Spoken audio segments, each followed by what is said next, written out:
जय माँ काली। आज मैं आपको एक कंपाउंड के बारे में बताऊंगी। यदि आपके नेम में आ रहा है या आपके सरनेम में आ रहा है तो ये एक नेगेटिव कंपाउंड आप कह सकते हैं। इससे आपकी एनर्जी लो हो सकती है और ऐसे लोग अपनी लाइफ में स्ट्रगल फेस करते हैं। तो ऐसी एक साउंड है LO, लो। लिखने में भी आ सकती है और बोलने में भी आ सकती है, दोनों में आ सकती है। अगर सिर्फ लिखने में आ रही है तो उसका 40% इफेक्ट होगा, और अगर बोलने में आ रही है सिर्फ तो उसका 60% इफेक्ट होगा, और अगर दोनों में ही आ रही है तो 100% इफेक्ट होगा।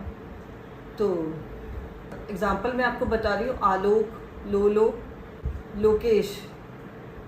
तो यदि ऐसी कोई साउंड आ रही तो आपको अपने नेम स्पेलिंग करेक्शन अवश्य करा लेनी चाहिए। Thank you.